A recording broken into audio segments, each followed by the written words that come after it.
بسم الله الرحمن الرحيم. الحمد لله وكفى وسلام على عباده الذين اصطفى. أما بعد فأعوذ بالله من الشيطان الرجيم. بسم الله الرحمن الرحيم. الرجال قوامون على النساء. معاشرے کے حالات جو ہم سنانے لگیں گے تو پتھر بھی آنسو بہانے لگیں گے. اگر کھو گئی اس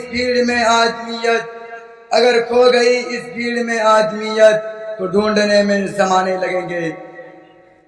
آج جو حالات ہمارے سامنے ہیں اور جو معاشرے کی صحیح تصویر ہمارے سامنے آ رہی ہے، اسے دیکھ کر اور اسے پڑھ کر اور سن کر ہمارے دلوں میں غم و الم کا ایک طوفان اٹھ رہا ہے کہ اے میرے مولا، ہم انسانیت کے چمن میں یا چیر پھاڑ کر کھانے والے درندوں کے کسی جنگل میں زندگی بسر کر رہے ہیں کہ انسان کی شکل میں چیر پھاڑ کر کھانے والے درندے کہاں سے آ گئے؟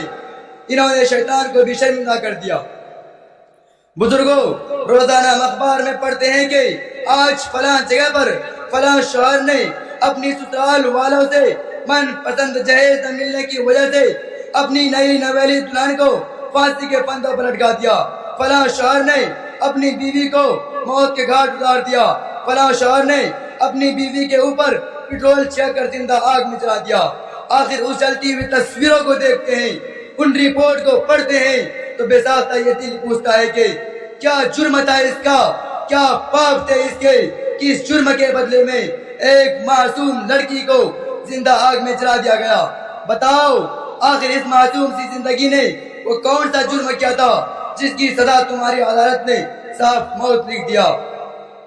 محترم دوستو، اللہ رب العزت نے قرآن پاک میں ارشاد فرما دیا، الرجال قوامون علی النساء، کہ ہم نے مردوں کو عورتوں پر قوام مقرر کیا. اللہ نے اس آیت کے ذریعہ سے مردوں کو عورتوں کی حیثیت اور اس کے اوقات کو واضح فرما دیا.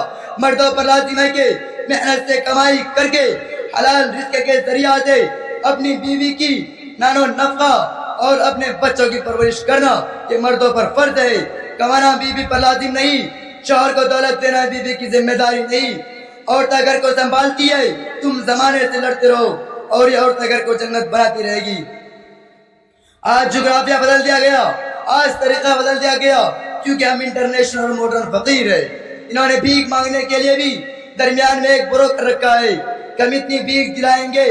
ارے وہ بھیک کے کمیشن کھانے والوں، لعنت ہے تمہاری زندگی پر کہ کسی کو بیٹی کو رلا کر کھانے سے بہتر ہے کہ مسجد کے دروازے پر بیٹھ جاؤ.